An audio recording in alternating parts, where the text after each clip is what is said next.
What you want to do is cut them up way up high. That's where the flavor is. Hey guys, we're live. What's up, guys? We got Beastly Gamer here. How you doing, Beastly? Man, I'm sick as a dog, man, but I'm here, baby. All right. Well, that's what commitment is. Yes. It's like a marriage being on Beastly Thoughts. 9 to 5 COD Made Player. How you doing? Good, man. Just sitting here chilling with the boys, as always. Right. Nice. Not too nerdy. What have you been up to all week? I mean, like, I felt like my weekend was like a movie. Too bad it was like The Hangover, and I really don't remember too much of it. Hopefully somebody took pictures. Maybe. Hopefully not.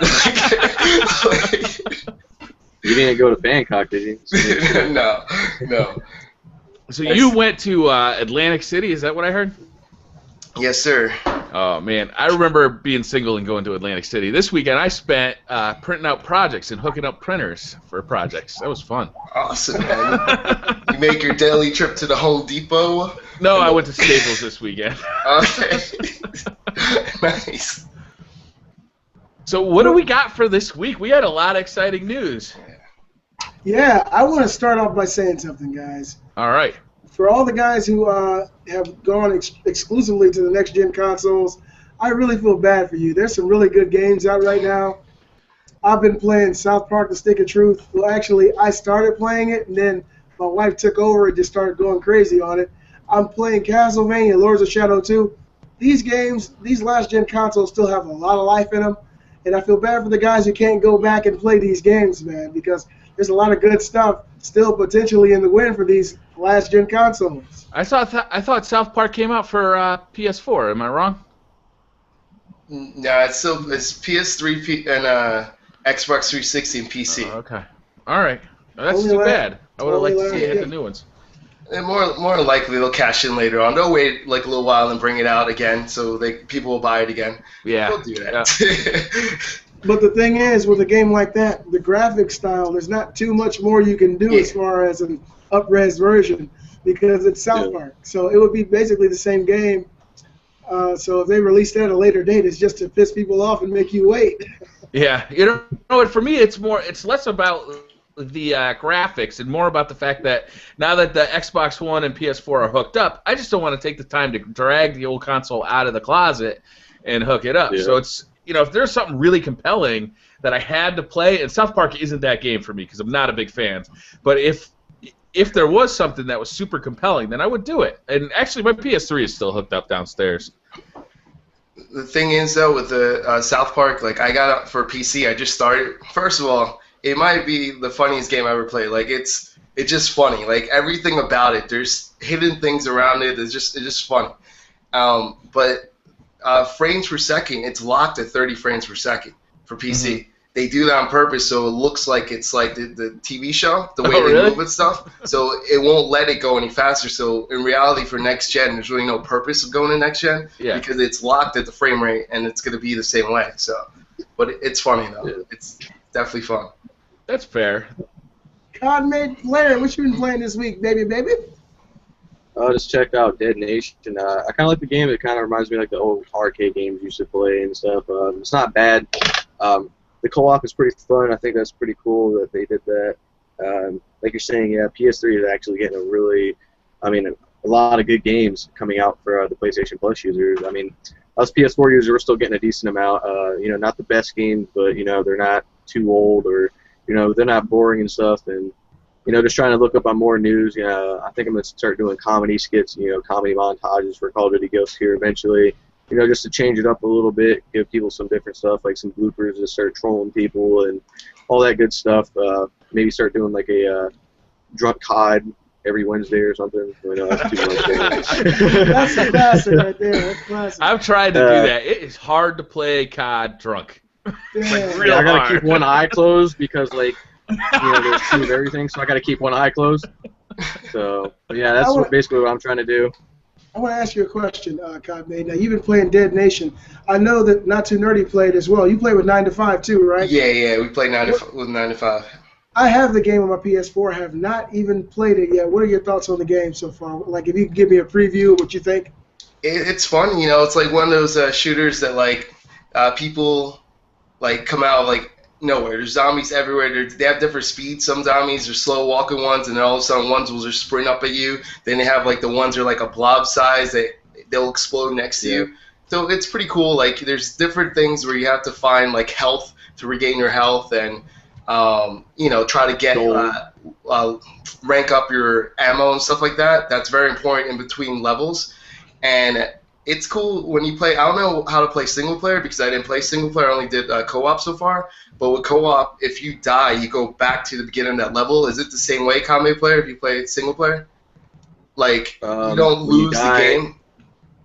Yeah, I think you actually have to go back to the very beginning. Yeah, but it's not game over, though. It's like you continue from don't game over. If you're on the campaign, just, you die and you respawn. See, That's awesome. Yeah, stuff like that makes this fun, so you really aren't disappointed if you completely die. But they do have an arcade mode, so I'm not sure if the arcade mode, it might work like that, though. That you might die and it's game over.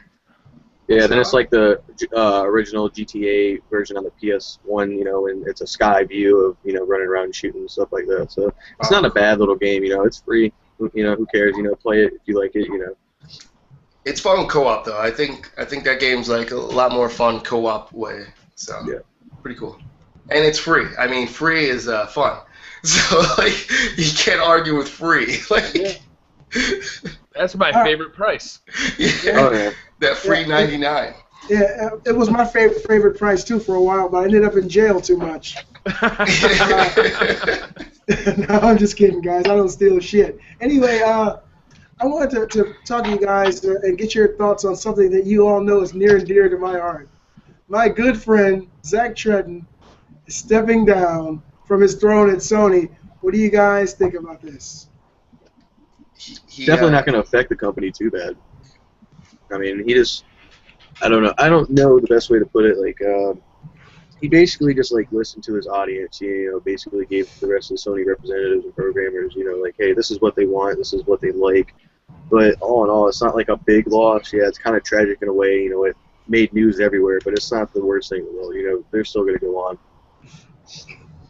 I don't think you're telling the truth. No, I'm just kidding. This guy has been with Sony for 19 years, guys. He's cut his teeth and he's worked hard. He was one of the founding members of the PlayStation brand.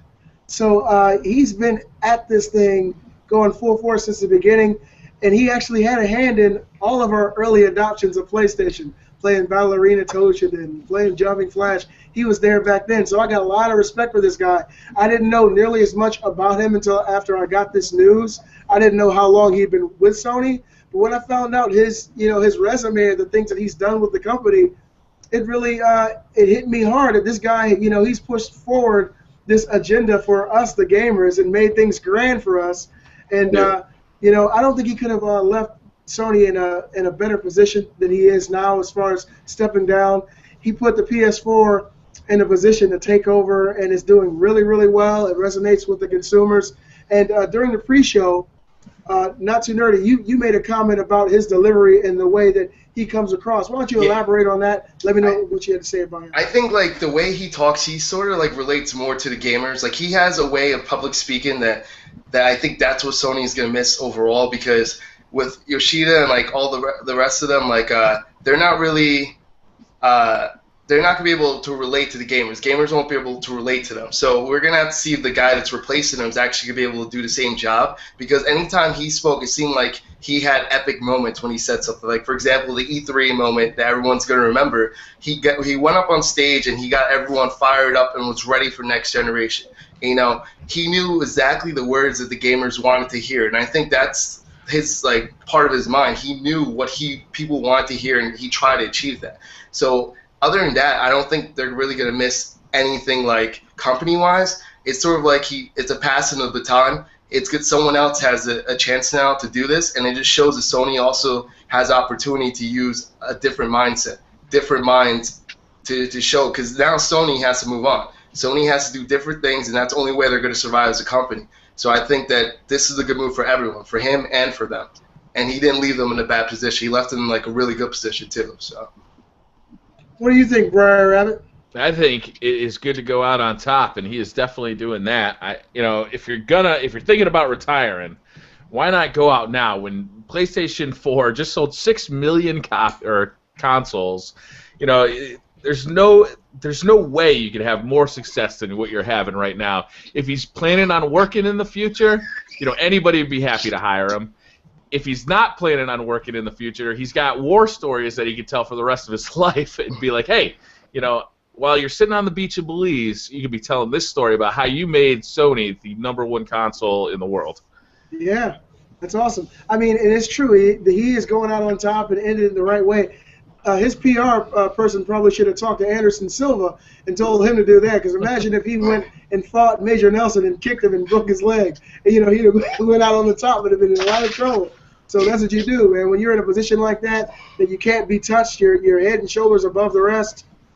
I've done my job. Let me sit back and watch the aftermath. So much success to you, Zach, from the Beastly Thoughts Show. Continue to do whatever you want to do as long as it's great, brother. The only thing, though, I will criticize it for is who wants to leave at 19? You should have left at 20. That's all I gotta say. Just make it even 2 decades. 19's a weird number, you know. Just saying. Other than that, 20 years would have been perfect, but. He probably heard that Killzone missing 1080p stuff coming down and said, "Oh, I'm out of here before all this." Let me leave before everyone starts rioting. Yeah. on to that, BriarRabbit. That really, to me, that kind of lie is really something that shouldn't take place. I think that Sony should be held accountable for those types of lies too, the same way that I would if Microsoft came out and said, "Hey, look, this game is running 1080p native," and you find out it's not. Stop the lies. I mean, it's pointless to lie. Anything done in darkness will come to light. You guys heard about that, right? This whole yeah, the only reason I knew about it was from Not Too Nerdy's video, and I just kind of thought it was fun. I don't know. I just think like the problem is that a lot of people he's commented about my video. Like people cannot tell the difference between 1080p online. Okay, you could tell the difference if you look at a 1080p game offline. And you look at a 1080p game online, they're different because online goes by netcodes. So like it runs off your GPU, but it depends on the servers that day and stuff like that. It might not look as clear as it could look. As opposed to running a game 1080p on your console, like offline, it'll always look as sharp as it can look on the console. So that's a funny thing. Like it took them how long? 4 months to figure out that it's not 1080p. And Digital Foundry is the ones that researched the PlayStation 4 right away, that game, and they missed it too.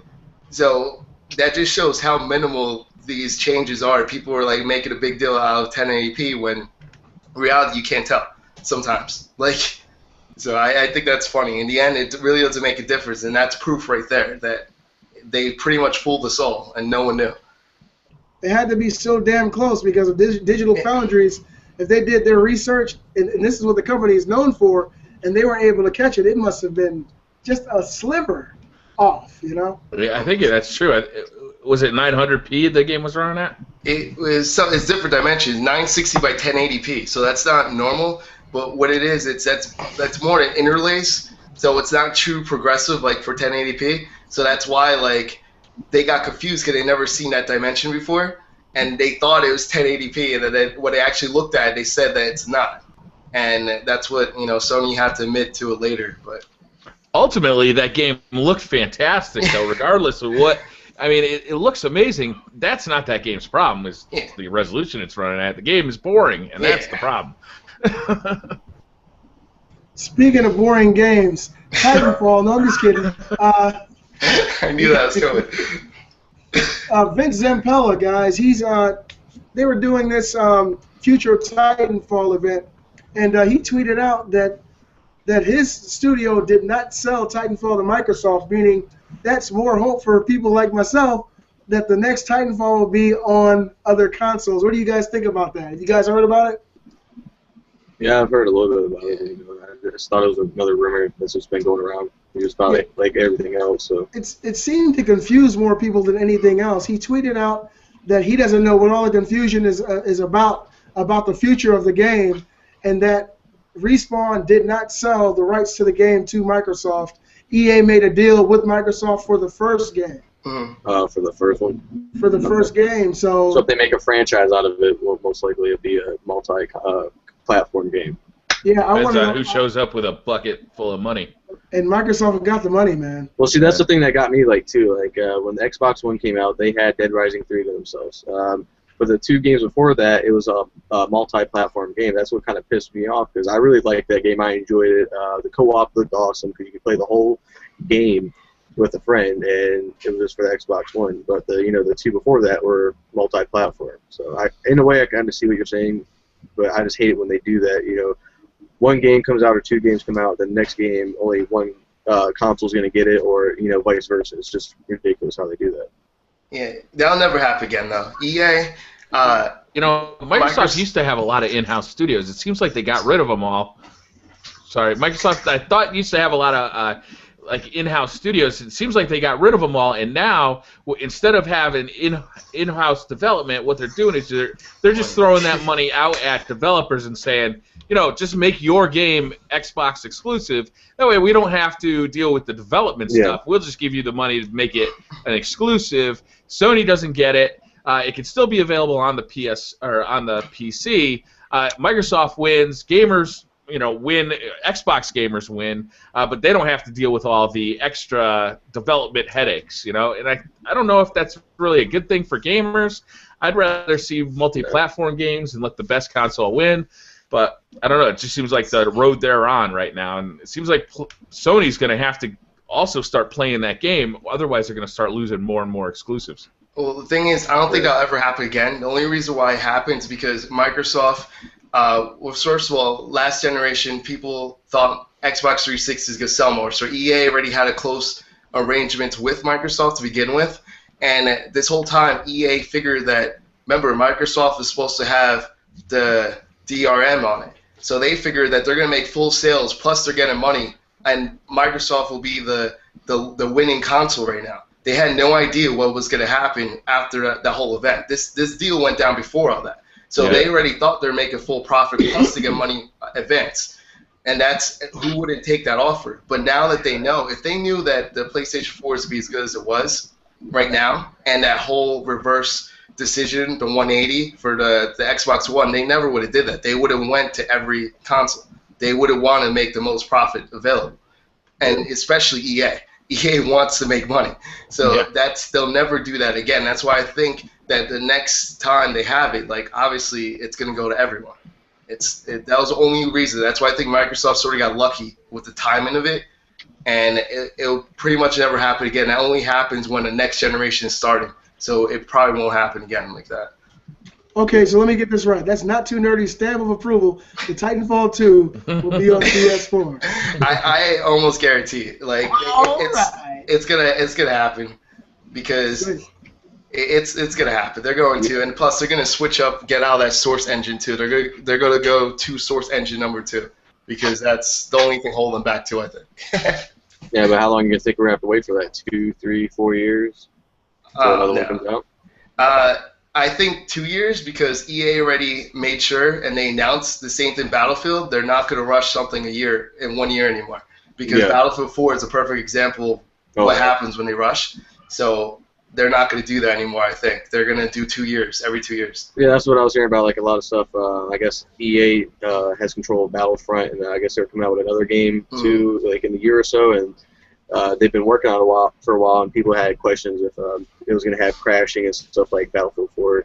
And I was like, I don't know, I can't tell you anything about that. I'm not a developer or anything, but I just hope it doesn't happen because that really affects their sales and the people that want to buy their games. They're kind of scared. Hey, I'm gonna go spend $60. Am I gonna have to deal with this for 3 months on end of nothing but crashing and frame rates dropping and all that bull crap? I'm worried about the servers because I know everyone's saying the server's not a big thing, but you guys heard that the Xbox One has a 900 megabyte day one patch, right, for Titanfall? Mm-hmm.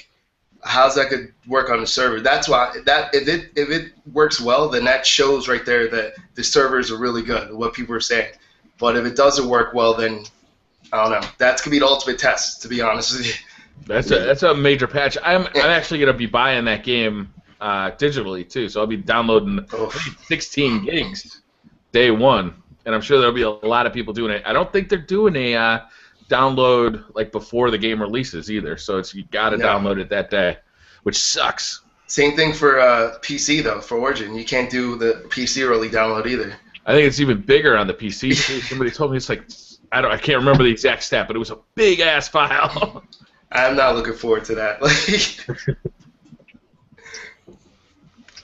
So, have you guys heard about this new Last of Us movie that's in the works by Sony? Yeah, what do you think, Beastly? I know you're a huge fan of Last of Us. What is you want to that? go Is see that a movie? Is that a game? No, it's going to be a movie, like a Hollywood produced movie. Hold up, let me get my Buster sword. He asked me, is it a game? What? Never heard of The Last of Us.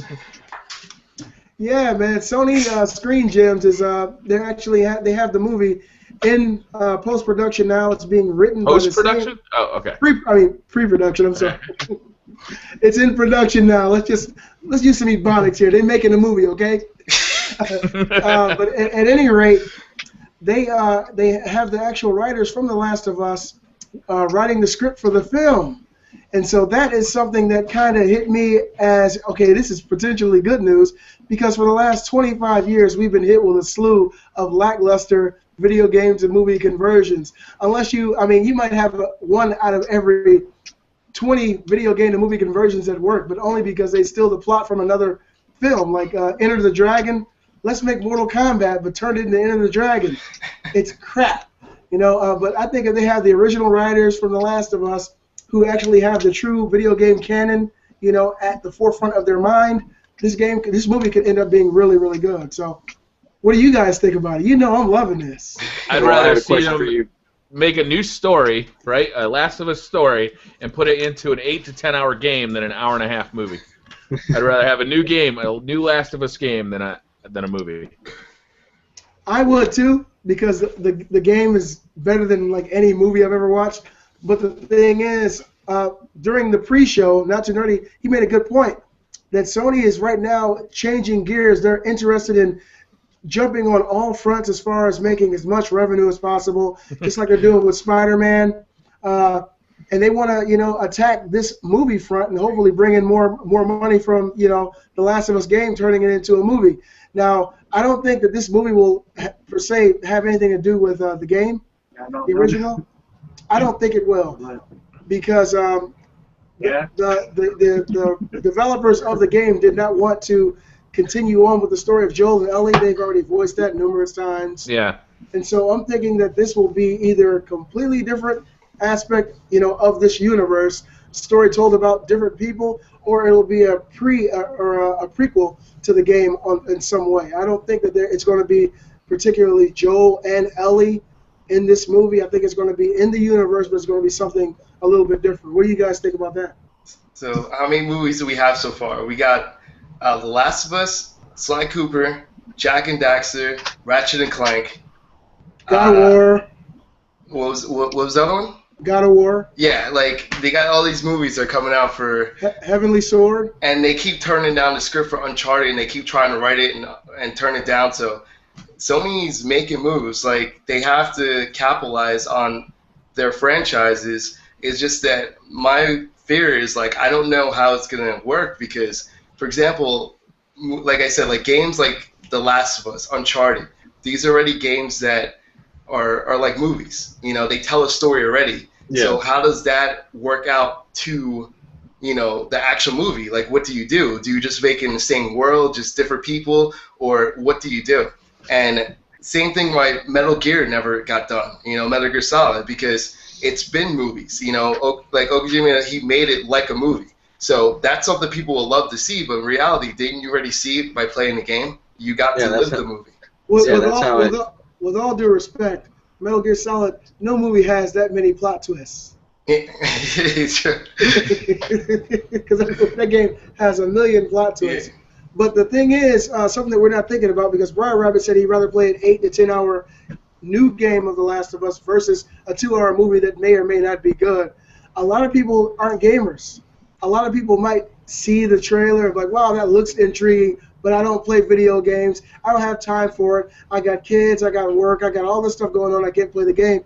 Ooh, but now they have a movie based on that game. It looked really intriguing. I got 2 hours. I'll go this weekend down to the theater and check it out. So Sony has people in their infrastructure thinking about every aspect of this money. And so more than likely that's what they're aiming for, those people who may or may not be able to play an 8, 10, 14-hour game and just want to get a dose of what this universe is all about. Well, would you rather have? This is just a question for you guys. 'Cause I know Beasley would be really interested in the movie. Since you played the game, I've never played Last of Us. But would you rather the movie be closest as possible to the game story, and just put it into the movie? Would that be something you're interested in, or them to change it up, or them to kind of like prolong the game? The story that happened in the game, and then the rest of it like happens in the movie, kind of like a sequel. How would you like that? Because I know like a lot of people. This might be a bad example. This is the only one I can think of. But like the Twilight books when they were out, and then they try to put it into a movie. Mm-hmm. My fiance said that it was completely different. Once it went from the book to the movie, it was not the same anymore. So how would you like that? And that's the same with a lot of people, because I know a lot of people were disappointed when Twilight went from the book to the movie because they wanted it to be just like the book, and it wasn't. So how would you want the movie to be in your opinion? First of all, if you're a man and you have a set of balls and you watch Twilight, kill yourself. I love Twilight. No, To each his own. To each his own. Now, me personally, I love the game so much. I wouldn't mind seeing it, in a movie form if they could somehow squeeze that story into a 2-hour movie. I think it'd be great.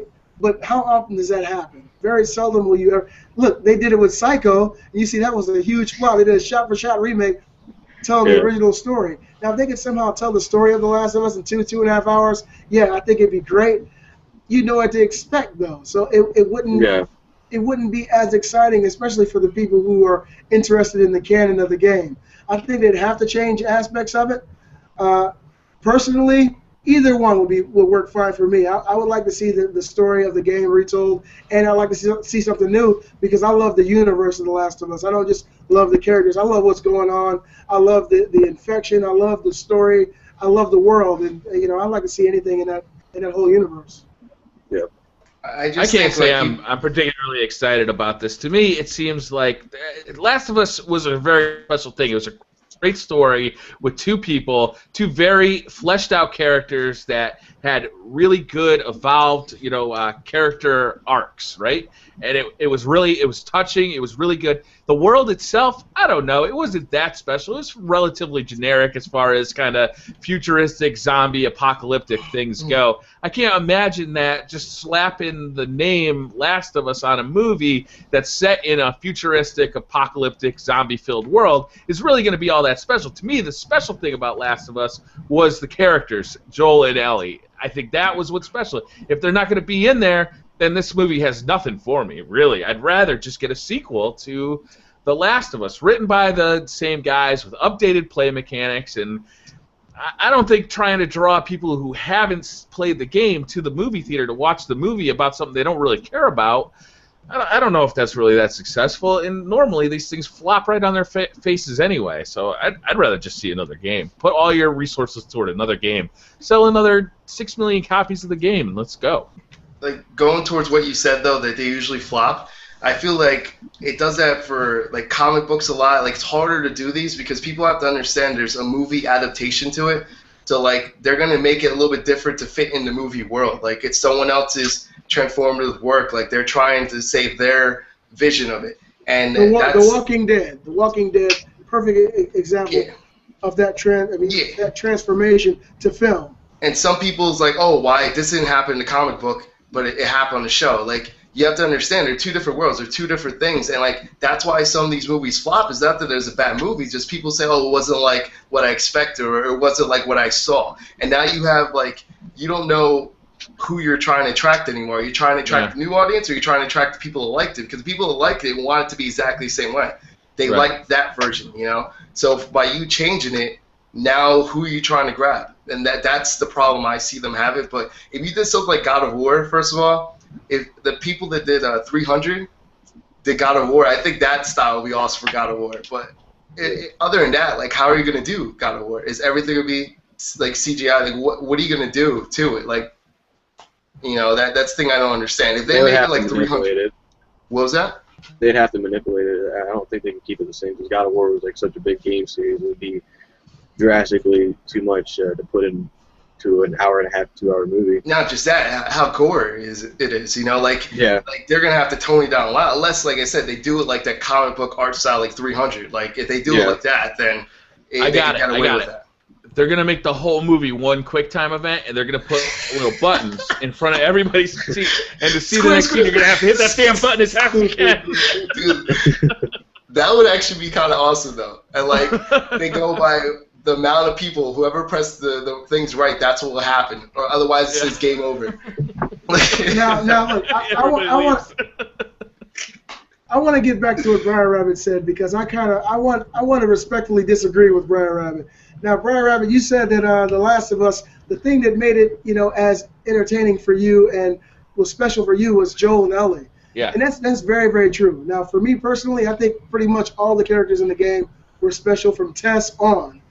Pretty much everybody you met had something special, and it was the voice acting and the writing. And that's the thing you got to remember. It was the writers that instructed these characters on what to say and how to perform for you. Now we got the same people behind that game making a movie, and you see how their characters were portrayed in the game. All they got to do is be able to relay that same type of instruction to live actors, and you'll have characters just as engrossing on film as you did in the game. So I think it can work. It's not like Ellie and Joel are real people. These are voice actors, and they were instructed and given lines on what to say by people who wrote this stuff out. Now you got the same people writing the same kind of stuff for a movie. I think it has potential to be great. It could be, it has the potential. They got like maybe a 1 in 100 shot of making a decent movie if you take like past performance as a gauge for future performance, which you can't really do. But out of how many video game translations to movies have ended up with a pretty good movie? Like it's just a pretty good movie. Like the first Tomb Raider was pretty good. The first Mortal Kombat was pretty good. Super Mario Brothers. I mean. Super Mario, 1987. No, that was 93. Don't forget about the Wizards.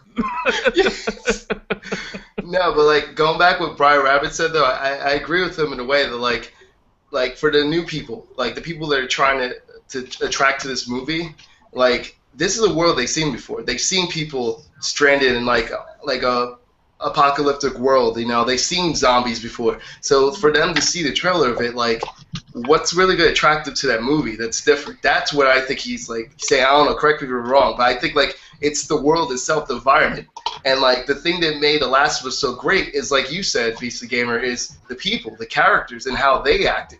But in order to go get to that, like you have to convince people to watch people in this world. And like people see The Walking Dead, they've seen zombies, and that whole zombie craze is starting to disappear. It was vampires, it was werewolves, and then zombies came out, and then now it's like starting to disappear. So like that's the thing, is that going to sell in the movie theaters? Especially that Resident Evil. They keep bringing out Resident Evil every 2 years. That pretty much drives people crazy. I can tell. Look at Beast of Gamer right now. He's not happy about Resident Evil. I am not. I swear, I hate every single one of them, man. Oh God, it pisses me off that people like you, Ebola, are allowed to walk around free without being in handcuffs and locked up. To do the kind of things that these people do to these wonderful franchises. I remember when Resident Evil first came out, the movie, I was like, oh my God, I don't believe it. The trailer showed a mansion. I was like, this is going to be a retelling of Resident Evil 1. I can't believe. I'm in a theater. I'm like, what the hell? I couldn't believe it. They basically shit on the entire concept with no respect to the original canon. They added Wonder Woman, a.k.a. Alice, to the movie. Yes, but in all fairness, we did get to see her boobs. Oh, yeah. I don't give a damn. I got internet for that, okay? I got a wife for that. If you really want to call them, Yeah. You know what? I just think that after the long history of video game to movie conversions and all the major fails, we deserve our Arkham City. We deserve our Arkham Asylum. We deserve a good video game to movie conversion. All the Batman games before Arkham Asylum came out were terrible. It was a curse. And everybody knew Batman, blah, blah, blah. Every Batman game that came for the last 10 years was absolute horse shit. And that's just the truth. Yeah. And then when Arkham Asylum came out, they completely changed the game. They blew everybody's minds, and now Batman is known as the best superhero game of all time. We need that, but we need it for video game video game to movie conversions, and I would love for The Last of Us to be that one. I'm not as optimistic about it because I'm being realistic. Look at everything we've dealt with up until this point. But I don't think that these people with these open imaginations and this massive creativity are going to stop trying to do this until somebody gets it right. Yeah. All right. It's cool. Well, I'm gonna interrupt you guys real quick. I gotta visit my fiance's family, so nice trying to catch up a little bit with you guys, and nice seeing everybody. Definitely see you guys next weekend. And sorry I'm bailing out, but some things you gotta do. Tell everybody I said I love them. All right. All right. Take care. All right, guys. You guys have a good one, man. All right, see. Yeah. So did you guys see the news that Call of Duty this week released a specific piece of DLC just for people, or an early piece of DLC for people who had bought a season pass? No, I didn't know this. This was cool. Okay, it's cool depending on your perspective, but if you had bought a season's pass, you got early access to a new weapon that they're going to release to anybody who buys the DLC later. And I thought that was pretty interesting because as a season pass owner, I was like, hey, great, I get a little something special for shelling out that, I can't remember how much it was, $50 or $60. It was expensive for the season pass for Call of Duty. But once I thought about it for a few minutes, I'm like, wait a minute. Here is trying to convince me to buy next year's season pass, and all the people who bought the DLC last time, just a separate DLC, for the first pack of DLC that came out last month, are now saying, well, should I buy a season pass just so I get a few extra days with that gun, or so they do allow you to buy the season pass that day to get. Oh wow. Yeah. So I was thinking about it. I understand that there's definitely financial concerns with this, but it was really cool as a season pass owner to just get the DLC early and be, because usually when a new gun is released in a popular online shooter, everybody's using it, right? The best possible thing you can do is use like a counter to that. Like if everybody's using the brand new sniper rifle, run around with a submachine gun and get up close. Mm-hmm. In this case, just because only people had it, only season pass holders had it, it was nice because you felt like you had something exclusive for a change, which I liked, but it was weird that just how they released it. They also released new Black Ops 2 DLC this week, or last week. Really? Yeah. What? Yeah. Really? Yeah, new skins for weapons. Well, that's because I don't know, it's true, I heard a lot of people stop playing Ghosts to go back to Black Ops 2 because a lot of people do not like Ghosts that much. So I know there's a lot of people who still play Black Ops 2. Hey, Connie, how you doing? Connie! Can you hear me? Yeah. Yes, we can. I got the timings wrong. Sorry, I'm late. No problem. Okay. Hey, What's up, girl? I'm good. How are you? Doing pretty good. Now, BriarRabbit, last I heard, Black Ops 2 and Call of Duty Ghosts had about equal amount of players on both. Yeah, I haven't actually checked the Black Ops 2 servers because like I said earlier, I haven't had my Xbox 360 hooked up in a few months, so I haven't gone back to Black Ops 2 because I actually really enjoy Ghosts. But yeah, that's what I've been hearing too. Is a lot of people they didn't dig on the slower paced gunplay and gameplay of Call of Duty Ghosts, so they just stayed with Black Ops 2, which is a similar thing that happened when World at War came out. People just stayed with COD 4. Kind of skipped World at War, and then when Modern Warfare 2 came out, they just kind of moved on to that instead, which is legit. I like that there's variety in that series. I know there's not much variety in that series. You're basically pointing and shooting, but I do like that there is variety, and I think that for different strokes, there's different folks, and so I like Call of Duty Ghosts, and I'm okay that they're supporting Black Ops 2. I think that's a good idea because if you're still a big fan, you're still getting new content. I would like to see the DLC go for 2 or 3 years. I think that'd be really fun.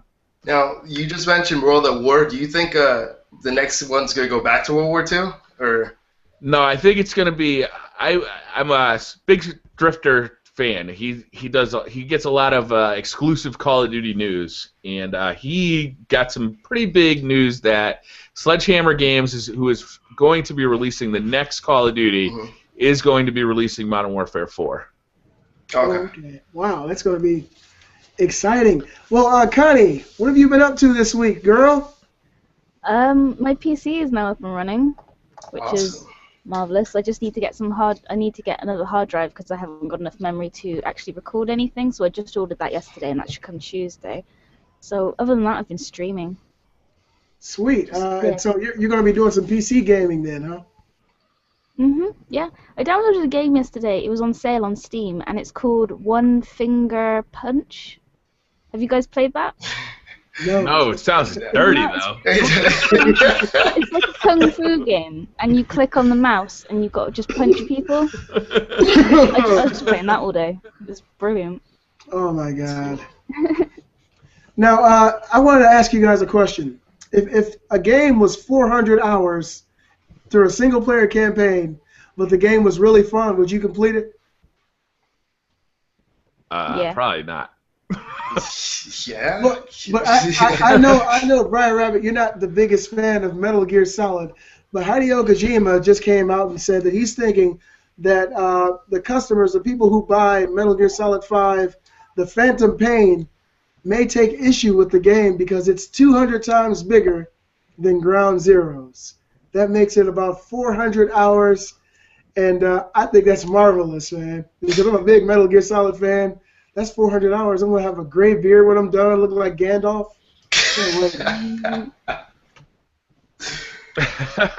400 hours. You know, it's been a long time. And then when you see...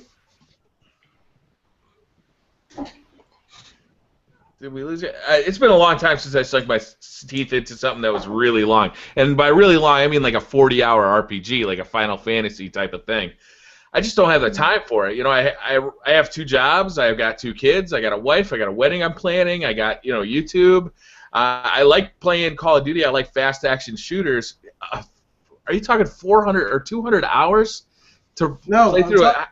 I'm talking about 400 hours. 400 hours. I mean, that's insane. Yeah. How many days straight is that? If you were to play it 24 hours a day, I can't do math that high, man. Calculators.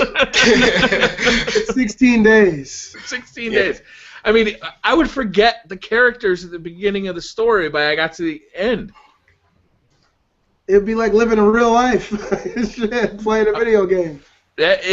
Would that be like the longest piece of like content ever? Like, what is like War and Peace? How long does that take to read? But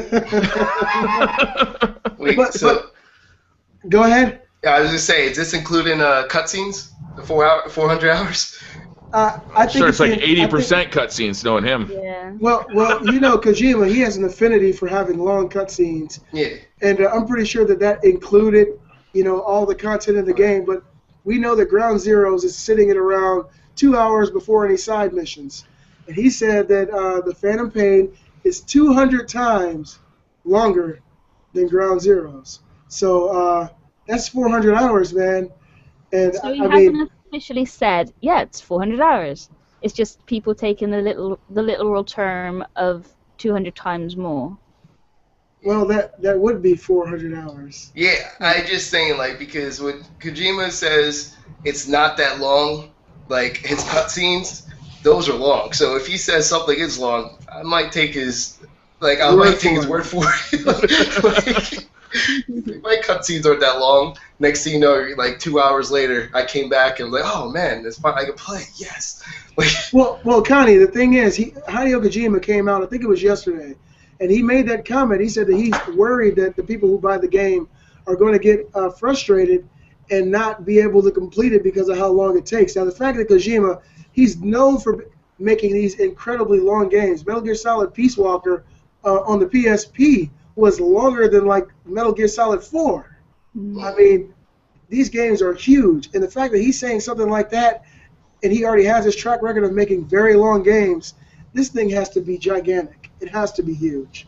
And I'm thinking that this Ground Zeroes is probably just a small slice that he sliced out of the original game and said, hey, look, we don't need this. We'll just put this out there for the people who want the game so they can get a taste of it, see the new mechanics, see how the world is, and then when they get this new one, they could just put everything else to the side for a year and play the game. Because it's going to take a long time to beat that game. Now, I know you're a big Metal Gear Solid fan, Connie. Do you have 400 hours to put aside for that game? I'll book time off work. It's fine. Bring it on! Like, it's nice to have a long game. You know, like a good example is Hitman Revolution. Like, I completed that within a day, and I was just sort of like, what is this? Like, I just hate short gameplays. Bring it on. That's awesome. That's absolutely awesome. I want to see the first Let's Play. 20-minute chunks. What about speedruns? Does that get rid of speedruns? Because like Metal Gear always has like people doing speedruns for that, and like I was so happy when I did the Metal Gear Solid 4. I did under 5 hours so I could get Big Boss Emblem, and like that was like my accomplishment. Like I did it under 5 hours, just under 5 hours, and like people do speedruns all the time for that. Like that just takes that out of it, right? There's no way you could do a speedrun or anything, huh? Unless you find glitches in the game. You get a 200-hour speedrun. No, you'd have and you can't save your game, so you have to play it straight through. You'd have to get a little portable refrigerator, sit it next to your toilet, put the TV on the wall, and let's go. 400 hours, jeez. What he didn't mention is there's a new play mechanic where after you get the little like exclamation point because somebody's noticed you and you go hide, they actually forget in real time. So it could be 2 to 7 hours before they forget that they just saw you. So you just got to hide there until then. See, that's why you can play your PS4 games on your PS Vita on the go. See that? Right. That's why I did the that. event. Can you see? I think he almost forgot about me. Oh, my goodness. Yeah, I mean, that just kind of blew my mind thinking about the prospect of a game. That'll be the biggest game ever, I believe. That would be equivalent to playing through like an entire MMO nonstop to completion, I guess. Yeah. You know, and finding as much stuff as you can find. It's just a very long time, and I guess for a lot of people who lack the dedication. Everybody can't be a sniper wolf, right, Connie? Certainly. And, yeah, so you know, I got the dedication. So I'm ready for it. Bring it on, Konami. Beastly Gamer, what you said though in your video was like when you said accomplishment, like the sense of accomplishment for something like that. I can only imagine that must be amazing. Like once you actually finally finish something like that, you actually would kind of feel completed. But I mean, like or terrible because you could have built a house in that amount of time. It's rumored to be the last Metal Gear game as well, isn't it? I know he said that with nearly all of his ones, but if it's that long, maybe that's why it's the last game. I mean, people look. Jay-Z said he was going to retire. These people always say stuff like this. As long as people are willing to pay for it, somebody else is going to take the helm and push something out. Now, I know Kojima, he is the man when it comes to Metal Gear, but I could not see his actual production house just stopping, you know, the Metal Gear franchise after this game. I mean, especially if it does well. If it does really well, you might as well say it's a new lease. Because if it does really well, people are going to be looking for more of it. It's a whole new mechanic. It's a new world. It's a new UI. Everything about this game is completely contrasted compared to the others. So this is something new, and if it works, I'm pretty sure they're going to do more of them. The thing I'm kind of worried is that he always talked about doing film. That's like his passion. That's why you always see that in the games. That I would not be shocked if he tried to move on to do film before he's completely done doing anything. So that's something that I would like to see if that's what he's going to do next, because he's always talk about doing film and stuff. That's why you see like the way he makes the games. It's like a movie. Like it's like a movie. So. Yeah. I'm trying to get Call of Duty Ghosts to boot up so I can check how many hours I've played it. Just for like comparison's sake. How many do you think you're sitting at? I'll bet it's 40 or less. I mean, I have split it up between two consoles, so. I'm probably sitting somewhere around 10 hours. Yeah. If that. Yeah, if that. It's probably a little bit less. Usually I'll hop on and make 2 or 3 videos and then hop right off. You know, because it used to be Kate and I playing together, but now that I do videos, she has to sit and watch. And she's so depressed. She wants to play Diablo. Look, we got Diablo 3, and she wants to play that with me. And so I'm thinking we'll go ahead and do a Let's Play of that, something that we can actually do together. Because we used to play all our games together, and now it's like we're a million miles apart. Well, what you got to do is get her another PlayStation for the bedroom.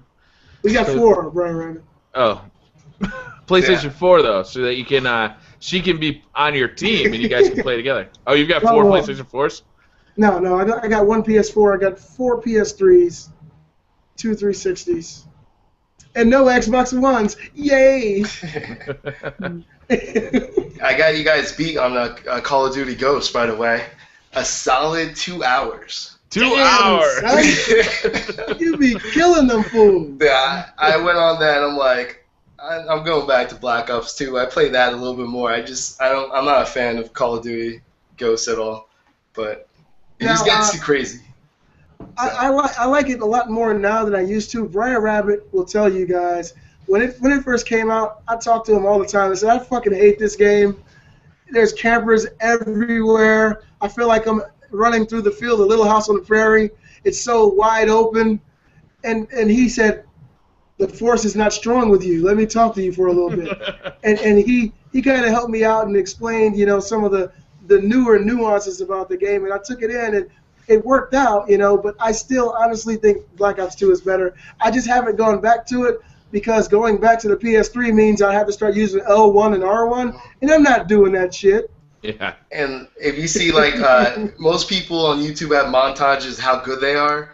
Not me. I do montage of how many times I died in a match. I'm not that great at it. I think that's part of the reason. Call of Duty, Black Ops 2 is different, but Ghost, not even close. I'm not a fan. I'm just horrible. So Black Ops 2, you are pretty good. We got to get together and play one of these days, man. I'd rather do Black Ops 2 because Ghost, I just feel like it's so much going on. I just feel like I like people doing the same thing. I'm not a person that likes to camp too much. So, I'm running around and stuff, and, there's people sniping me left and right. I'm like, what the? And, supposedly they turned down the sniping, and, I did quickscope. I'm good at quickscoping, and that's why I do Black Ops 2, but it's harder to quickscope at Ghosts. It seemed like they patched it down or so, you can't do things with sniper like you used to do. So, now, I'm complete garbage. Before, I look good sometimes when I did quickscopes, but now, I can't even do that. So... not good at all. I'm trying to remember. This is off the subject, but I can't remember her name. But the lady from Naughty Dog who got let go. You guys know what I'm talking about? She left. Yeah, I forgot her name though. No, she was forced out. She didn't leave. Oh, they fired her? She was forced out by the I can't even think of the name of it. By the Last of Us writing team. She was forced out. Wow. She did not leave. So I even mentioned that yesterday in the video I did, that she's done all the Uncharted games. She wrote all of them. She's an amazing talent, and she came up, I guess, against another team of talented people. And did they have more clout? Who knows? But for her to be able to be forced out, this had to be an ugly breakup. I can't wait for more information on this to surface because, now we got this Last of Us movie coming out. Who knows what's going to happen with the next Uncharted game? Sony has come out and said that her departure will not affect the release date of the next Uncharted game. So now I guess the writers of The Last of Us are stepping into her shoes and taking over that role for Nathan Drake. Hopefully the game is good. It might be as good, it might be better, it might be worse, but I really want to know what happened. But she's been absolutely quiet about it, other than the fact of letting people know that she was forced out by the other writing staff. Yeah, she didn't leave. She was forced. They hit her with a... That's crazy, man. I didn't know she's forced to leave. I thought she quit, but I guess not. Yeah. Yeah, that's too bad. I liked the Uncharted games. I thought they were really fun. I like her writing style because the way she just went from huge action piece to huge action piece, and the creativity of what they were able to do, having the fight scenes on top of the moving trucks and pushing people off the cliff and having buildings crumbling underneath you and having that all fit into a cohesive story was really impressive. Those games were fun. They were literally playing an Indiana Jones game, and I loved them. Absolutely, I agree 100% with you there. Did you ever try the Golden Abyss on the Vita? Yeah, it's not as good. It isn't as good, but that was the first Vita game I got. Mind blown. Couldn't believe a handheld game could do that. If you guys haven't tried it, check it out. What company makes it again? I forgot who developed that. It wasn't the same. Yeah, it wasn't the same people. I can't remember either. It's They also did Killzone Mercenary, didn't they? No, I don't think it was the same company that did Killzone. Ben Studios. Oh. Yeah, like I just think like, did you guys like Uncharted 3? I didn't like the multiplayer. I think the multiplayer for Uncharted 2 was really good, and then like the multiplayer for Uncharted 3 just was not as good at all. Like the mechanics and everything just didn't seem right. So hopefully they fix that for the next Uncharted, because like Uncharted multiplayer is fun. Like it's really good. I like that stuff. I've never tried out the multiplayer. It's good. It's really I never liked the fun. shooting that much. It always felt kind of wonky to me. Is it fun in the multiplayer? Yeah, the multiplayer is fun because I like third-person shooters. You know, like it's takes some aspects from like SOCOM, but like I think that's why like I used to be like a huge SOCOM fan. Yeah, I missed that series. And like that's why like that third-person shooter is like, to me it's like a little bit more fun than first-person shooters. Even though first-person shooters are more precise, I just feel like you have more skill at third-person shooter because you're not as precise. You have to use the proper angles. You can see people from like the wall. Like it's harder. So it's. Excuse me, guys. I'm getting over a bad sickness. I was sick last week. I had to take off work and stuff. My beard grew real long. BriarRabbit, you said that you didn't like Uncharted's gunplay, but did you like The Last of Us gunplay? I thought it was okay. It wasn't my favorite part about that game. I thought it for the most part, it was good, but sometimes you just get into these like wonky situations where what you wanted to do and what the game was allowing you to do were two different things. And like you'd be aiming at something, and you felt like that arrow should hit that guy right in the head, but for some reason it just wouldn't register as a hit. You know, things like that. Just the action was not that game's strong suit for me. It was good enough that I enjoyed doing it, but I thought like Tomb Raider, it was a similar style of play. I felt like I had much more freedom in Tomb Raider, and I felt like it was a much smoother experience. So while I liked Last of Us better as a game, I thought the combat was much better in Tomb Raider. And the gunplay as well, as far as the arrows and stuff go? Yeah. I really love the overall mechanic of Tomb Raider. Kate played that game and beat it first, and I had to go second. So yeah, awesome. I did like how everybody looked like cockroaches in Last of Us. Like you were running around with your guns on your back, and you look like a little cockroach with his like kind of wings tucked in. I don't know. Did you guys play the multiplayer for Last of Us? Do you like that, or? I didn't check that out. I like that because like survival mechanics. It's not really like you're limited with certain weapons and stuff like that, and you have to like craft certain things together to build a new weapon and stuff like that. So it's different. It was definitely different. It's a lot harder, and it's not fast-paced. It's actually a slow-paced style of game, and you're hurting when you die because it takes you so long to get the weapons, and someone might take your weapons and stuff at the end of it. So, you know, that it's pretty cool though. If you ever play that, it's definitely different. I've never seen anything like that before in a multiplayer. So. Okay, guys, something crazy is about to happen in 2 days. BriarRabbit, you ready for this? I'm ready. Hold on, wait. You sound like you're now ready. I'm ready. I mean, we know you've been going through withdrawal. For those who have not seen Titanfall withdrawal, look at that shit right now. Anyway, BriarRabbit, my good friend, he's been jacked up, you know, scratching his neck. You know, his hair grew all crazy, waiting for Titanfall. He popped up. You got some Titanfall? Just a little bit. And I thought it was one of the funniest things ever. This game will be out in 2 days, and I think the world is going to roar, man. I really don't have anything bad to say about it. I have my pre-misconceptions of what I do and don't like, but until I actually have the controller in my hand and play, I'm not going to say I do or don't like the bots. I think the idea of it is lacking, but until I actually play alongside, you know, human players and kill these bots and see how much I like it, I'm going to reserve my judgments. But 2 more days, man. Yeah. You know, March 11th, and that's a day before I turn 71. No, I'm just kidding. I'm not that old, guys. Happy birthday to us. I was all looking forward to it. Keep going. My birthday is on the 15th, so I was all looking forward to, like, yeah, I'm going to have, like, a whole weekend where nobody can tell me to do shit. Right? It's my fucking birthday.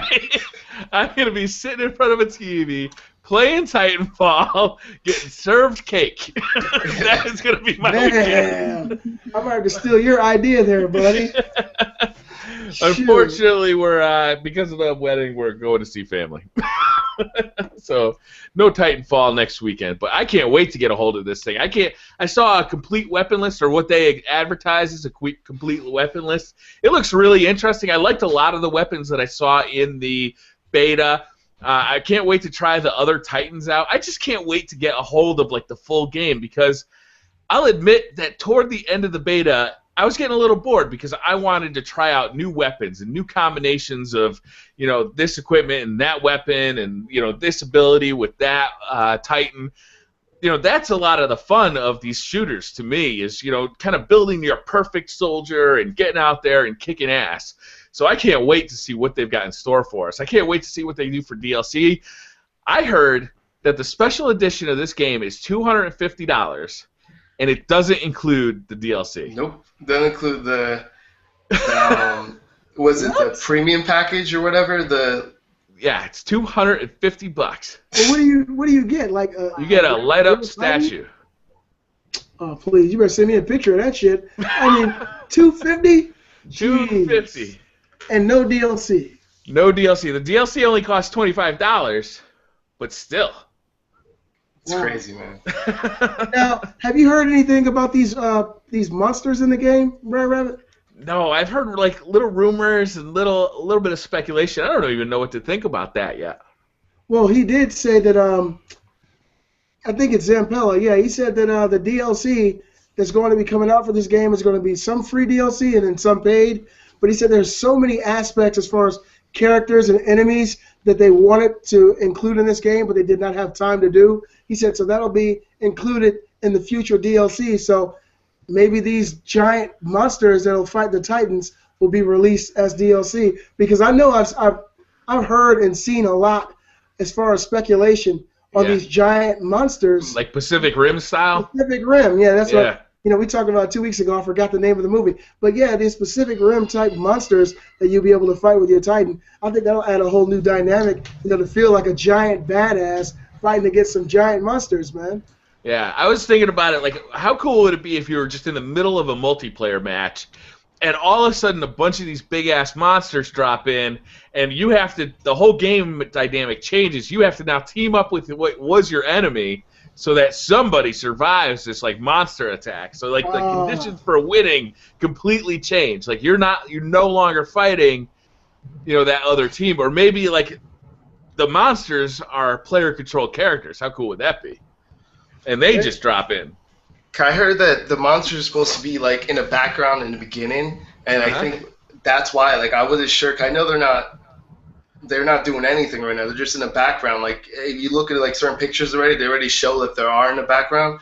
But like I guess later on, like you said, basically they might add it in to the DLC. So that's gonna be strange. Like how do you guys think the servers are gonna hold up? That's what I'm worried about. Everyone says the launch is on the 11th. I have a feeling the launch is gonna be on the 13th because I'm curious about the servers because everything is gonna be relying on the new and improved cloud.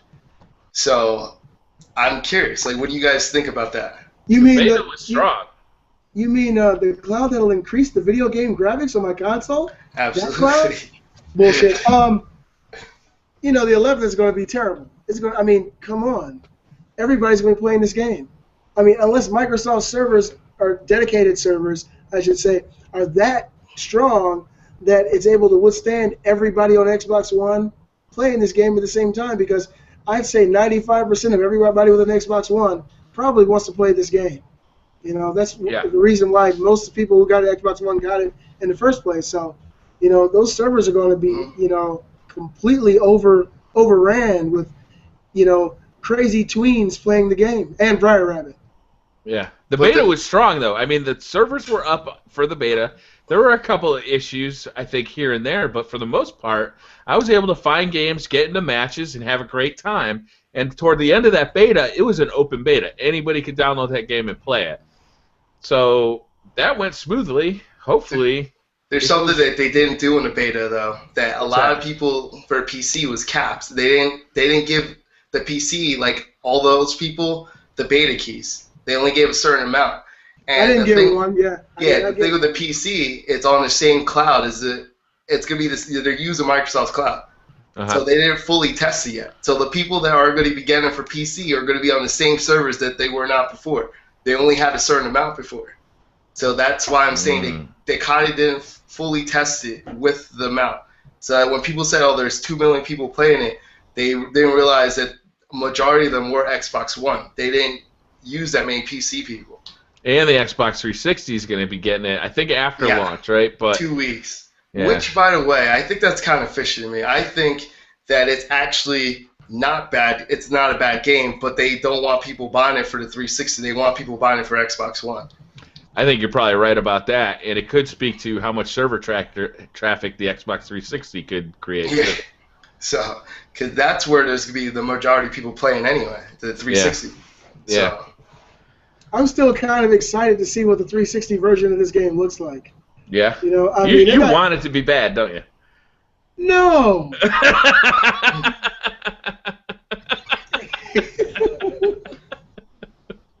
You just want to make that video. You should see how shitty this game is.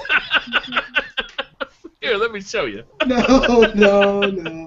I mean, it's not going to live up to the Xbox One version, but hopefully they can get it close. Look what they're doing with Metal Gear Solid. Those games look incredibly close to the next gen. Of course, we got different infrastructure here because it's an online-only game. But I might make a video, just one. Yeah, but I think it'll be even worse for Microsoft though if it is pretty good. I think Microsoft doesn't want it to be too good either because if people see how good it is, they won't get it on Xbox One. They're not gonna get Xbox One for it. And I know there's a lot of people that are gonna be waiting to see how good Titanfall looks, how it's running 2 weeks later, to see should I just stay with my 360 and get the Titanfall for that, or should I move up? There's been a lot of people who are doing that. So I think Microsoft does not want that to happen because if people find out that it looks almost the same, or because they still didn't say resolution or anything for that game. That's the first thing. We only know it's 60 frames per second. So once again, that whole resolution thing might be a factor again. I don't know. So. Oh, you know what else Microsoft released before Titanfall is the Xbox One chat adapter. Oh yeah. Oh yeah. Yeah, I wish my camera was working because I got the new Turtle Beach XO7 and the XO4 here that I've been testing out, as well as this chat adapter. And I gotta say, I love this little chat adapter. Hey, BriarRabbit, why is it that I cannot see you? Your camera's down? Yeah, I don't know. Google Hangouts just doesn't want to show me. It's had enough of my ugly mug. No, the rabbit looks kind of like you, so it's okay. All right, good. It's but funny, yeah, I've been digging on this chat adapter, man. It plugs right into the bottom of your controller. If you want to check it out, I made a video where I reviewed the new Turtle Beach XO4, which is the Xbox One headset, and it comes with this chat adapter. And this thing is pretty cool. And just about anything will plug into this thing, even like your Apple iPhone headset. And you have volume control and mute control and all sorts of little functionality out of this thing.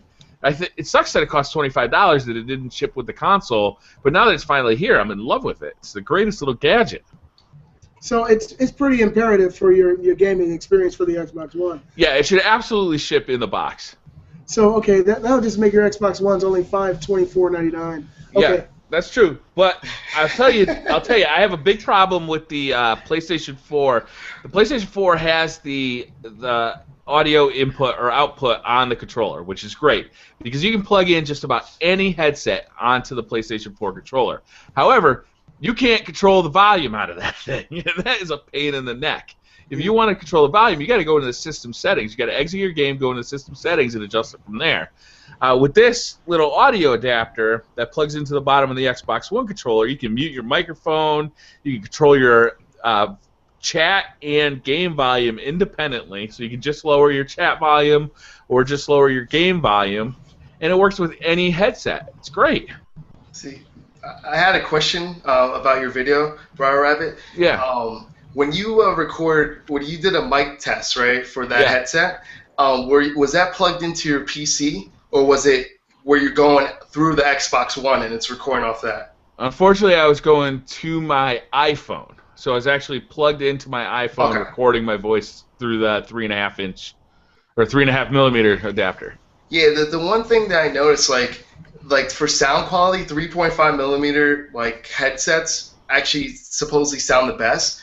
But like the mic, when it's connected through USB, that actually sounds better, because right now the problem with these wireless controllers, since everything's plugged into that, even though it is a wired headset, it's actually still a wireless signal for the mic, because it has to transmit wirelessly to the console. So that you still have that weird audio with the headset. Even though it's a wired headset, you still get that weird audio unless you connect it to the computer, and that's how you do a recording. That's how I do it. I don't record through the console. I record through the PC. With the Xbox One, I don't think there's a way to get chat audio into that without using this adapter.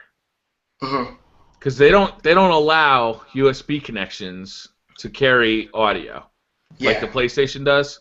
So I don't think that it's possible. Okay, yeah, that's what I was just wondering, because like I think that's why like the sound for the mic wasn't the best, like you said. Yeah. It's because it's transmitting through that way, but it's wireless. Yeah. Yeah, but other than that, like it seems pretty cool. I mean, that's the one thing. Turtle Beach though, they take forever to break in, and like they're never the most comfortable headsets, but they're dependable. Like you could use it, and it's okay. It's always gonna be pretty good, you know. Yeah, I thought the XO4 was exactly what you said. It's pretty good. It's $100, and it's pretty good. Yeah. The XO7, I'll have a review up in a couple of days, or maybe tomorrow, actually. How many gaming headsets do you have, BriarRabbit? You got like a shitload of these things, don't you? I like them. I know. That's why I'm asking. How many do you have? It turns out that some stores have a pretty good return policy, Brett. Yeah. Well, hey, look, Walmart has the best return policy. You better not forget it. Now, you said you got an iPhone, huh? Well, guess what? The Sony Xperia Z1S is actually better than that phone. Okay. You know, I always got to mess with you on Sony. So let me ask Connie a question. Miss Croy, are you interested in playing Titanfall at all on your gaming PC? Not really. I'm not a first-person shooter person. That reaction was priceless. Can someone record that? we can watch it 1,000 times. Now, but your Battlefield 4 footage is so good, though. Really? Yeah. I don't think there's anything wrong with it. I mean, starting off in a game, you're not going to be as good as you'd like to be, but the more you practice, you know what they teach us back in school, practice makes perfect. So if you keep practicing, you become a beast. Beast the gamer. I guarantee you're a lot better than me.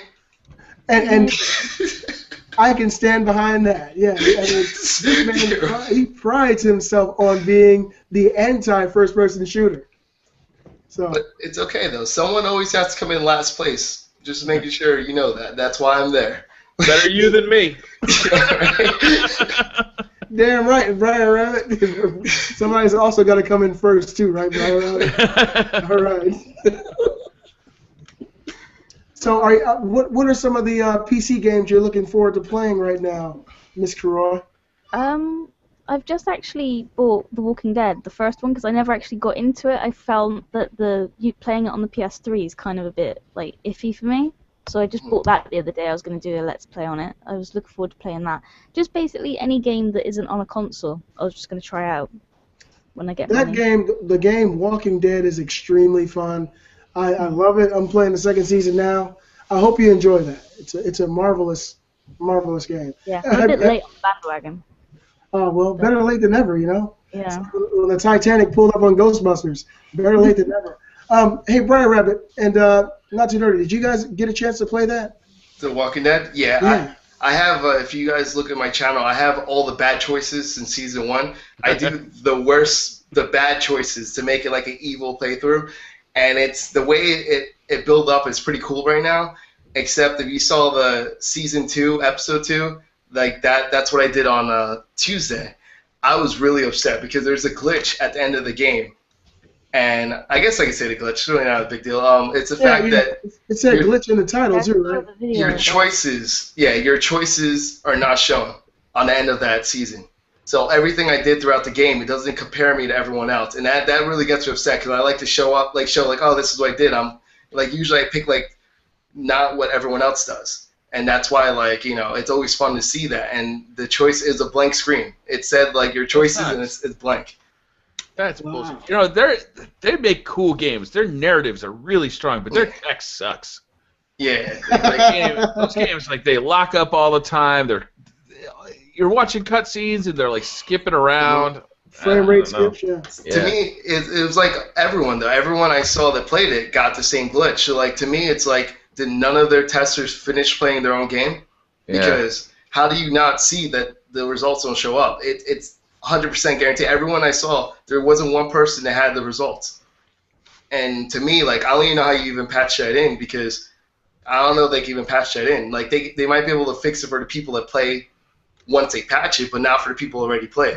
So now I have you don't get to see what my choices were and what is compared to everyone else, and that's half the fun of the game that you get to see. That's why I do bad choices, to show that hey, it's a bad choice. It's something I wouldn't normally do in real life, So it's fun though. It's definitely a fun game though. Either way. I played through it and I saw all these frame rate skips and the jumps in animation that BriarRabbit's talking about, and it irritated the hell out of me. But I was so engrossed in the story, I just couldn't stop. Mm-hmm. Yeah, absolutely. It had me so sucked in. But yeah, I have to agree totally with you, Not Too Nerdy. The game is great. Connie, you're going to love that game, and then you get to jump right on to the second season. So let us know what you think. You say you're going to let's play it? Mm-hmm. Do that for sure. I'll check that out. Have any of you guys played this ridiculous game called Flappy Bird?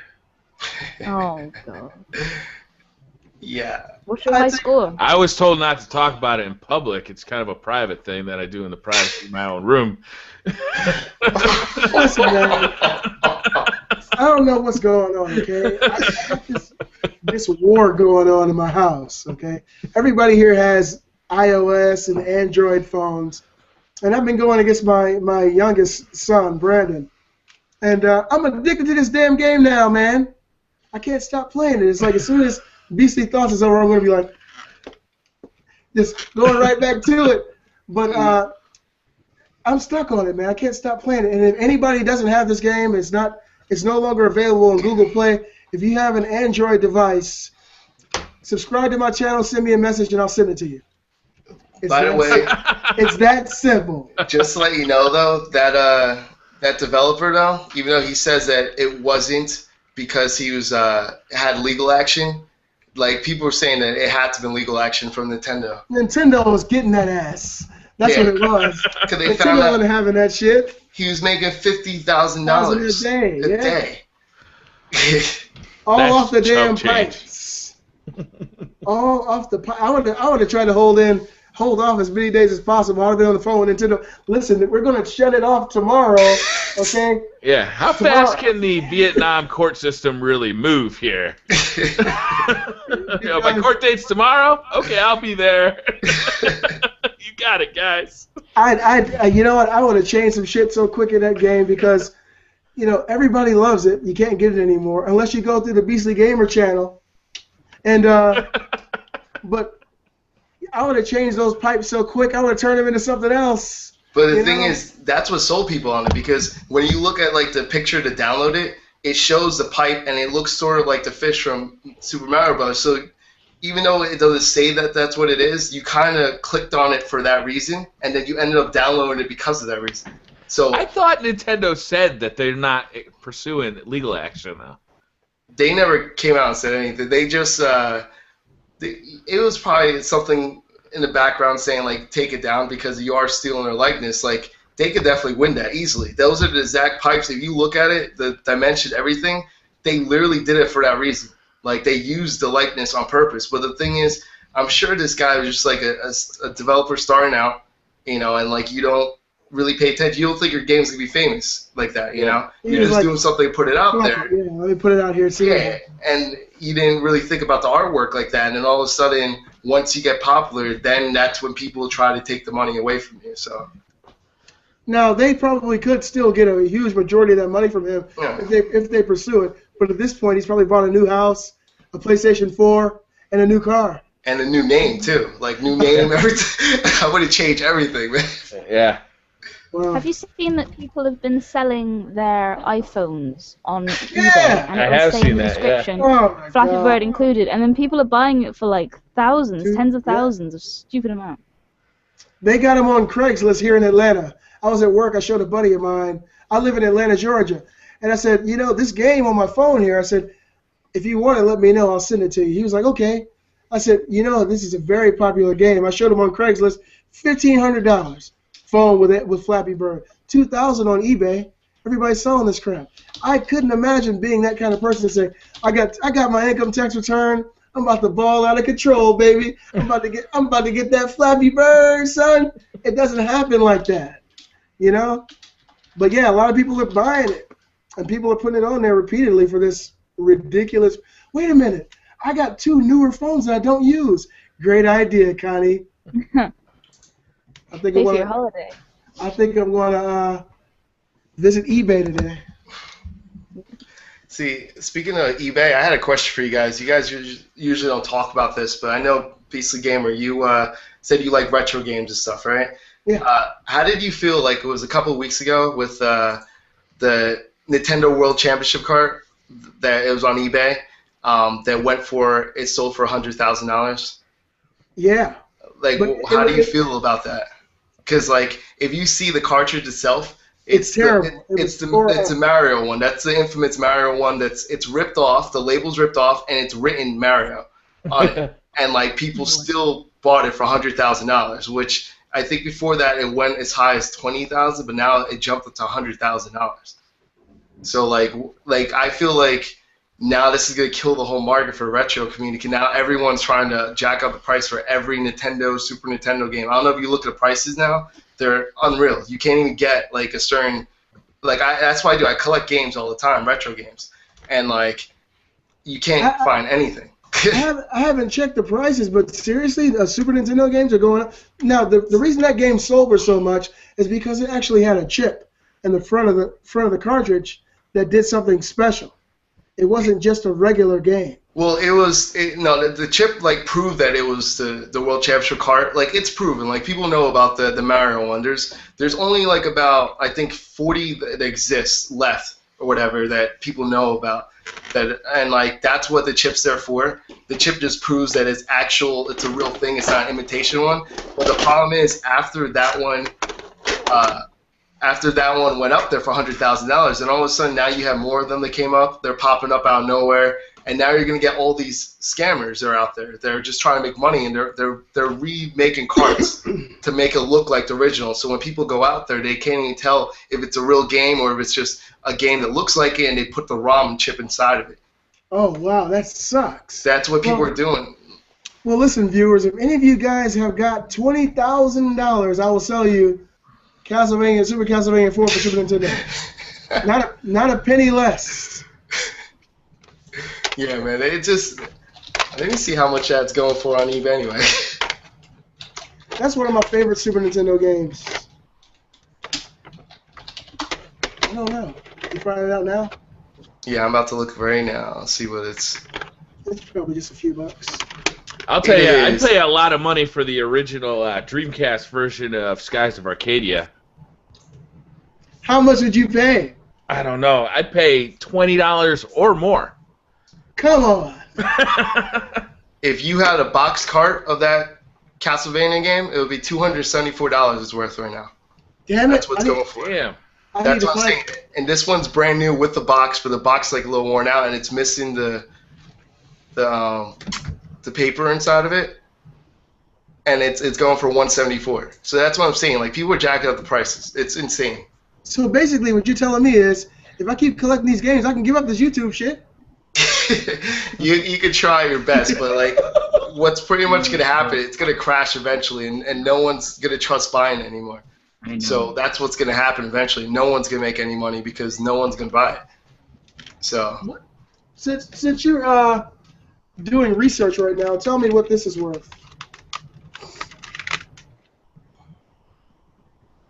Yeah. Oh, Skies Arcadia I love that Dreamcast, right? Yeah, I think I have that one. They remade that for the, was it the Wii? GameCube. GameCube. With additional content too, didn't it? Yeah. Yeah, it's going for $42. If it's sealed copy, then buy a new for $149, $150. I paid more than that, and it was used. Damn it. How about Grandia 2 for the Dreamcast? That was What was it? Grandia 2. All right, we're just doing internet searching. Hey, look, that's what this show is about, man. We're just Can you talking look up while you're on the internet? Can you look up what to do about an itchy rash? All right, WebMD. Hold on one second. Now, look, this is something that's kind of rare. What is this worth? The Sega Saturn Japanese version of X-Men vs. Street Fighter. Is this an auction? Welcome back. Thank you, Senator. Wow, Oh, he took over my old persona. It's Black Man. What's up? What's up, man? I feel like I'm new to the show again. Are you? Wait, where's Codmate Player? What did you do with him? I don't know. it looks like I can somebody's hear- robbing COD Player's house right now. Hell Part of yeah. what is going on. Is it because I'm white and it just all of a sudden got black here? Yeah, it's super black. And that ain't no ski mask, brother. I don't know. I think I gotta find a light switch in here.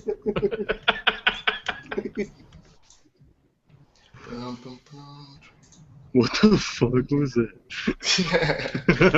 He's jamming, man. I'm jamming over here, bro. I didn't mean to press the music while I was I don't know. on. I've been watching your guys' show. It seemed like ever since I left, it got boring, you know. Thank you for coming back, damn it. Dude, my Samsung, I have a Samsung, a little Samsung, right, for NES. That's like my rarest one I have. I have it like still boxed and everything. It's still going, man. They jacked up the price. Like people are trying to buy it now for $1,000. $1,000. $1,300, yeah. Like When will you sell it? I'm not selling. Never? I have two of them. The second one doesn't look too great, but the one it's in perfect condition. But this is what you should do, especially with the one that's in perfect condition. This one? I can check it to make sure that it's authentic. Just mail it over here. I'll take a look at it, and I'll send you an email, let you know if it's authentic. No problem. I'll definitely send you a nice digital picture. I'll send it to you, and you can verify with that nice clear, 16 megapixels. I'll look for a 40 megapixel camera for you, just so you can tell, Damn it. I'll take a picture of your picture with my 20 megapixel.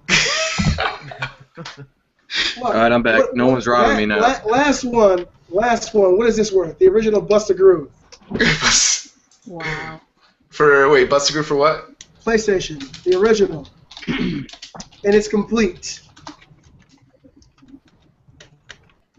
Buster Groove? No, it said Buster Groove 2 on it. Buster Groove 1. Yeah. It's going for $35. If you have Buster Groove 2, the best offer is $199 for that. I got that too. That's more rare, I This think. is better, really? Well, that's what it says. Doesn't mean that's what people are actually going for it. I see 0 bids right now. So that doesn't mean that's what the person wants for it. Okay, well, just take out bids and write the word fools, because I ain't paying $200 for shit.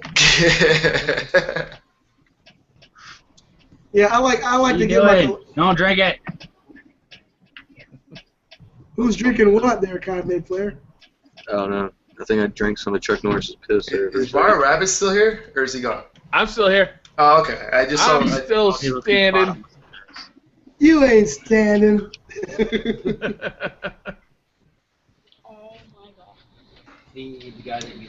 So are we all out of topics? Should we wrap it up for the night? No, we can just keep talking shit. Okay.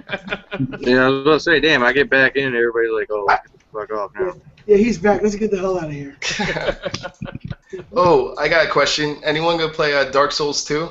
Anyone interested in that? Or? No. No?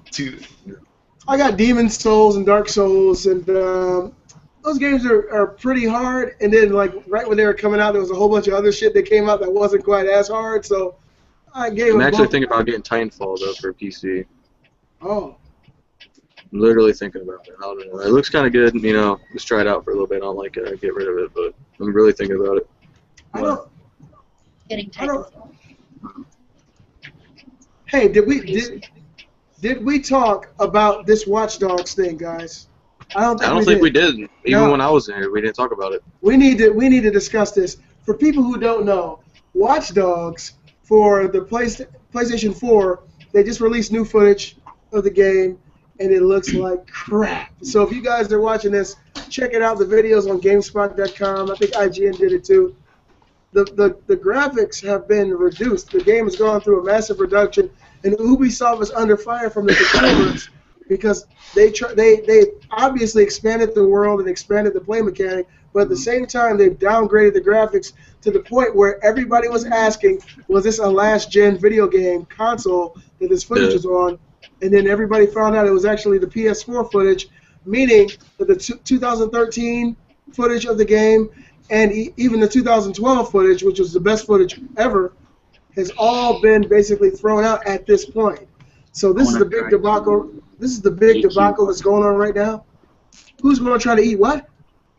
What? I don't want to be involved in the section. No. Anyway, this is going to be obviously something that we need to watch closely, guys. That game is one of the main reasons that people like myself were really stoked about getting a next-gen console. When they showed that footage from Watch Dogs, I was like, this is something that the PS3 can't do.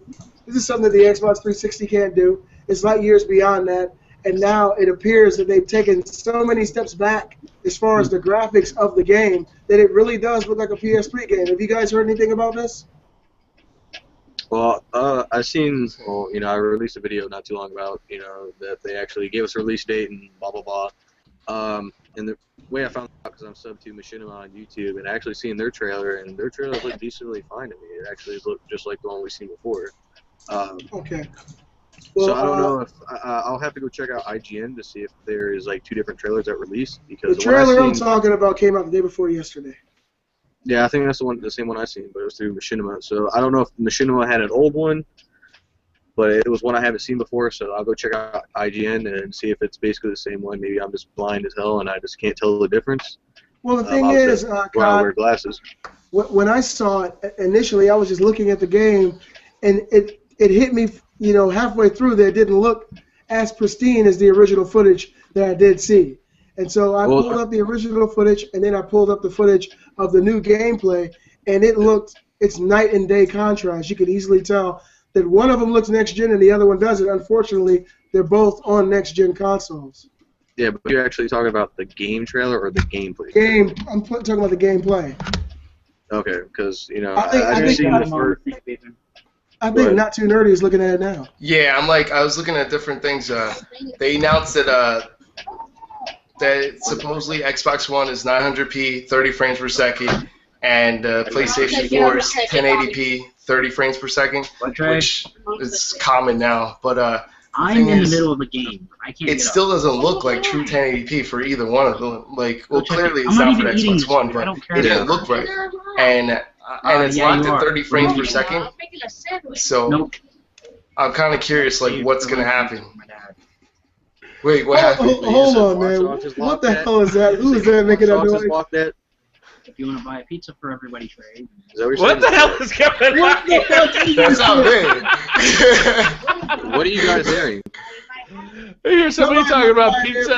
What the fuck is going on? Where does that come from?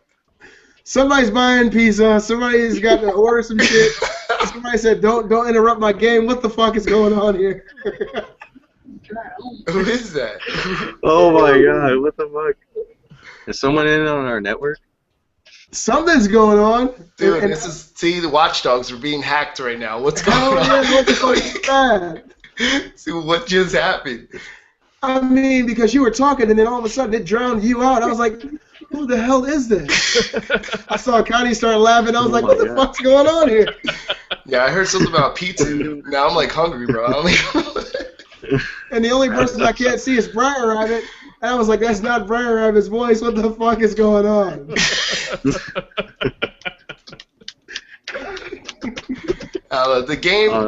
The game, hopefully they'll clean it out before it releases. But I mean, it says 1080p for PlayStation 4, but it's the 30 frames per second. That I know it's an open world game, but like, I don't even think it's gonna be a locked 30 frames per second. I'll be shocked if it's locked. Cause it looked like it was a little jittery, so I thought they were trying to increase the frames per second.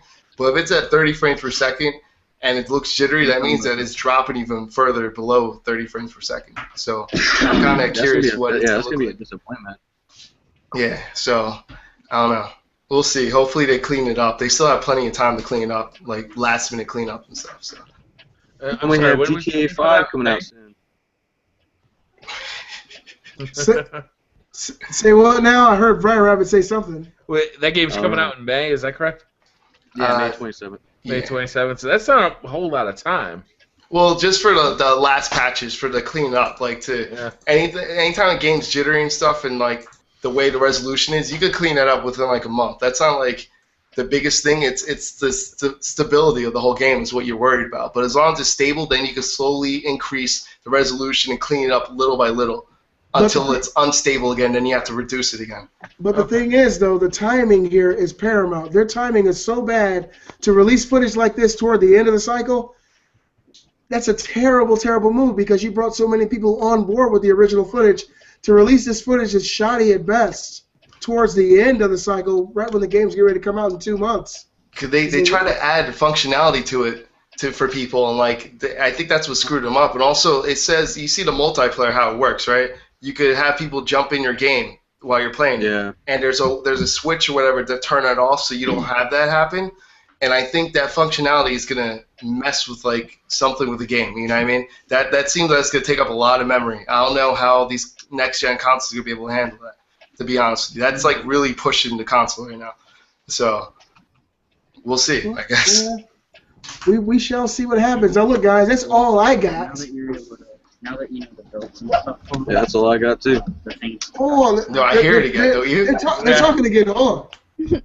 And I less sitting. think it's coming, Anthony. It's coming through your mic. You hear that shit? Yeah, I just lowered Anthony's mic and it goes away. That's why whenever you see me, Right? It's gonna come back. all the time. There it is. Sliding back until Want me to it's turn it off?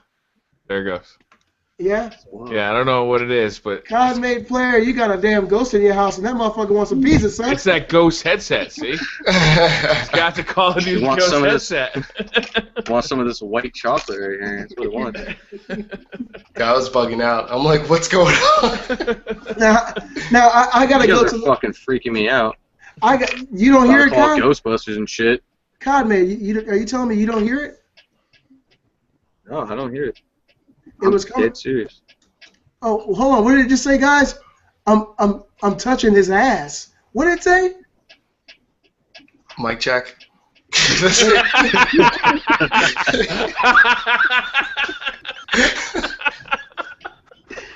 Oh my God. Oh shit. How in the hell could something like that happen? That's so weird.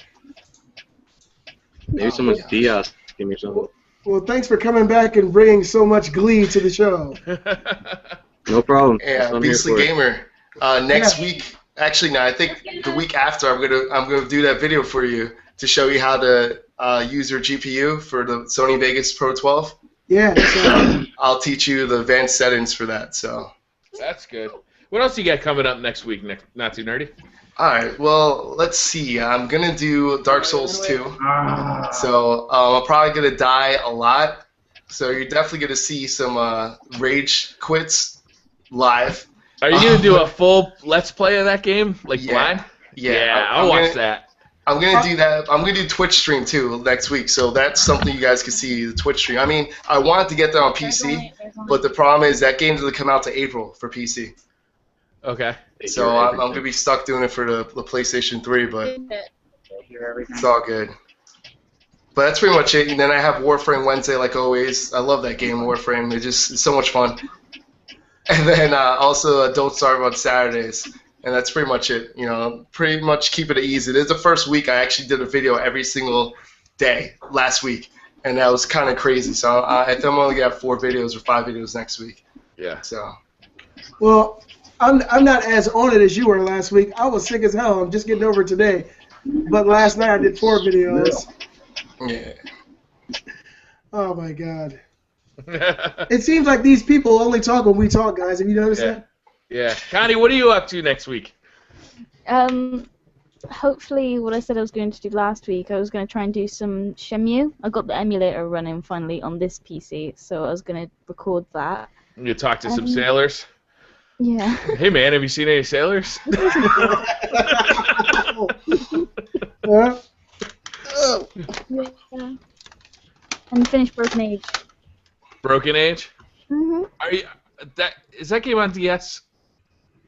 No, I think it's just on PC. PC? Are you doing a Let's Play on Broken Age? I did a stream on it, and no one told me that they couldn't hear the game, so all they could hear was me. And it's basically mostly dialogue.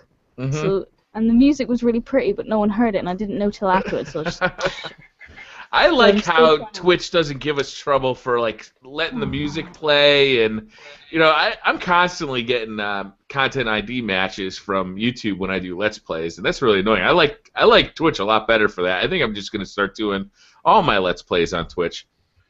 Now you're getting those for what games, BriarRabbit? Yeah. I get them for everything. I've got them for Thief. I've got them for Tomb Raider. It's usually Let's Plays. Anything else like COD, I cut out the music on COD, so you don't get it. But it's always music related, and it's just like background music, and all of a sudden, bink, you'll get hit 1 out of like 8 videos or something like that. It's crazy. I still haven't got one since like I cleaned up. I only had like about 5, and then I cleaned it up, and that was it. Like, and I disputed them, and they just dropped it after I disputed it. Yeah. But like the thing is, you have to know who the company is that's doing it. Make sure they actually do own the music.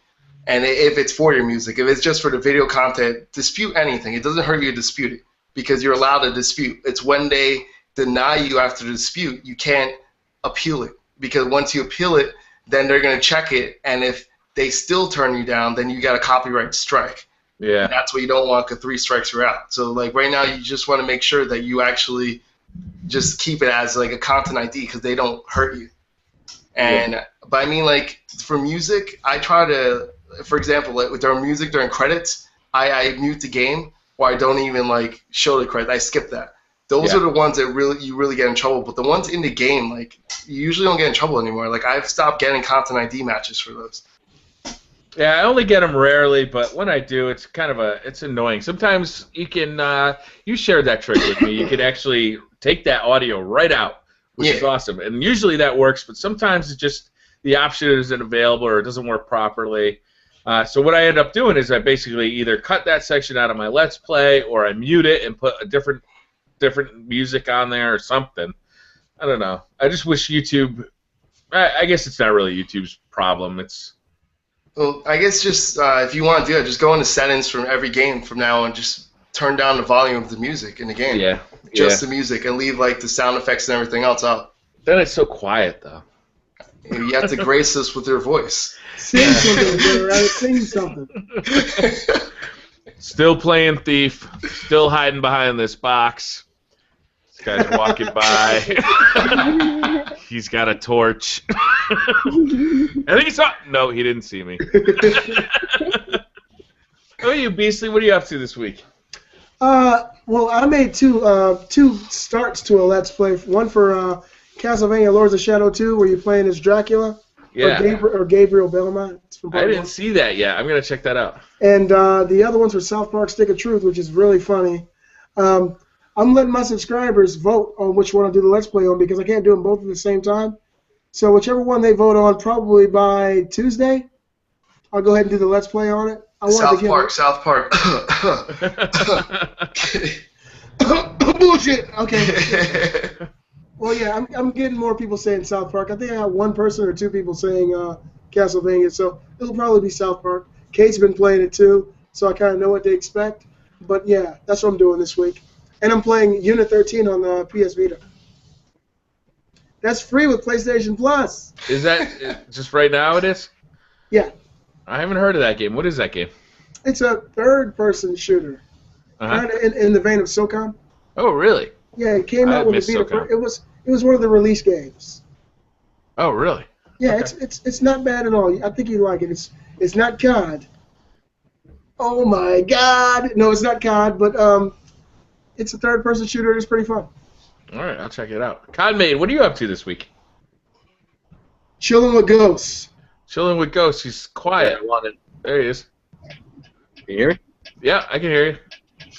Oh yeah, like I told you guys earlier in the show, I think I'm gonna start doing like trolling montages on Call of Duty Ghosts. hopefully I'll probably get Titanfall for PC. Then I might start doing some PC gaming with my fiance's brother on the League of Legends. He's trying to get me into that whole get up right there. But yeah, basically I'm going to try to like, start getting into trolling and stuff like that. Maybe draw a bigger audience. Maybe do some trolling on Omegle. Seen a lot of people do that. It seems pretty fun. But yeah, that's basically what to look forward to on my channel is a lot of funny shit going down, people getting fucked with, and that's basically it. Okay, so now it's all coming together, Codman, because I know the last 2 episodes of Beastly Thoughts, you've been trolling us. So at least he's been practicing, guys. This is what this shit's been all about. Now it all makes sense. I got Taking notes. I got it. Let me see if I can fuck with this guy. Yeah, all right. Gotcha. I want to mention Unreal Gamer. I know that we mentioned this before the podcast started, but he made his first and second videos. I haven't seen if he made a third. Has anybody seen if he made a third? He has a third, yeah. He's our pal, Marco. Everybody knows him. I got to say, I was super impressed, and I'm not kidding around. His first video was like, whoa, that was his first video? We were all talking about you before the show started, so I just wanted to mention it to you while the show was going on. Yeah, I thought that was funny. Like that one video, he had like an epic introduction to it. Yeah, it was great. I was like, oh, that's not bad. That's pretty good. I like that. He changed his voice, and it was funny as hell, yeah. Yeah, that was good. Everybody's making new intros, channel introductions, and I'd like to tell you all I'm loving them. BriarRabbit, I saw yours today.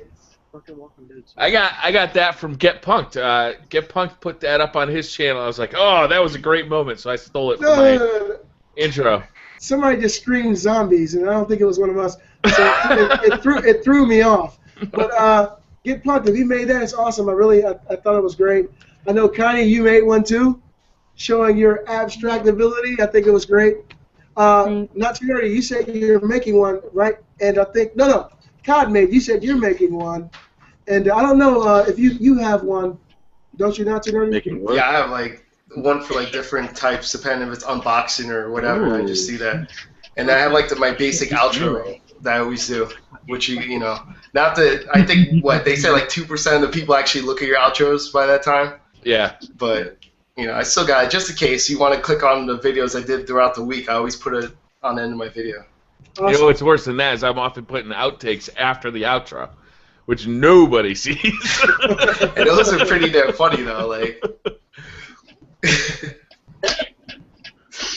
I got a XO7 review coming up real soon. I've got the Polk Audio headset on order. I'm really looking forward to getting a hold of that thing. Polk Audio is a pretty well-known brand. I see that a lot of audiophile style headphone makers are getting into the gaming headset kind of realm, like Audio-Technica and Sennheiser and others.